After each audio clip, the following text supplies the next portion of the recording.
जय मिथिला। तऽ चलू आइ हम बालूशाही बनबै छी घर पर। ओ घर के सामान से बाहर से अहाँ के किछु नहीं आना पड़त।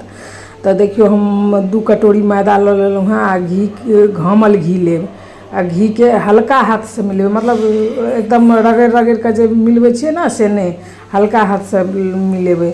आ घी मिला के एहिमे खाय वाला सोडा कनी दऽ देलिए। यदि अहाँ लग नहीं रहा तो आटा के कनी काल बेसी काल रेस्ट पर छोड़ देबै, कोनो बात नहीं। आब एहिमे ठंडा दही डाल देलिए, ठीक है। सब चीज ठंडा डालबै तो कनी बढ़िया बनत। तो ठंडा दही डाल के ओकरा मिला देलिए। देखिए एहि तरह के आटा मिलकर तैयार भेलै। तो अब एकरा मतलब कनी पानी डाल के इकट्ठा कर लेलिए मैदा के पूरा, मतलब सनलिए नहीं, इकट्ठा कऽ के आर पूरा झाँप के रख देलिए। अब इमहर एक सॉसपेन बैसा देलिए, ओहिमे 1.5 कटोरी चीनी डाल देलिए। 1.5 कटोरी चीनी डाल के एहिमे 1 कटोरी से किछ कनी के पानी ज़्यादा डाल देलिए, जे मतलब कटोरी 1.5 कटोरी चीनी छलै ताहि दुआरे। आब चीनी पिघले तक एकरा हम चला दै छियै। तो चीनी पिघल गेल। आब गैस के कम कऽ के चाशनी बनै ला छोड़ दै छियै।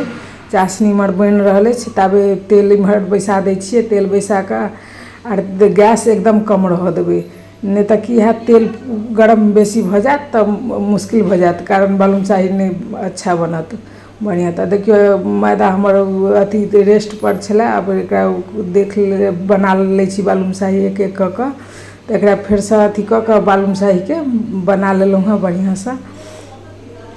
और बालूशाही बन के तैयार है। अब देखियो तेल अहाँ बालूशाही हम डाल रहल छी तो तेल देख के पता चलत हैत जे मतलब कते गरम छै तेल, एकदम कम, कोनो मतलब गुनगुना टाइप के हेबाक चाहिए तेल। आ मेरे चाशनी देख लेलहुँ हैं, एक तार के चाशनी बन के तैयार है। आ चाशनी के साइड में उतार लेलहुँ हैं। आ देखियो बालूशाही तेल के ऊपर में तैर रहल छै, मतलब अलग गेलै ऊपर में।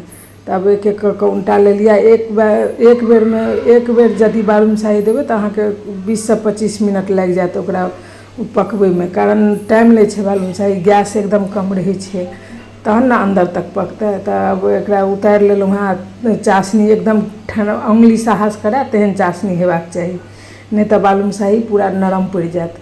तो एकरा अलटैत आ बालूशाहियों के 1 मिनट छोड़ देबै बाहर में, तखन डालब चाशनी में। तो बहुत ए तरीका से बनेला से बहुत बढ़िया बालूशाही बन के तैयार है। तो हमरा तरीका से जरूर बनाएब एक बेर।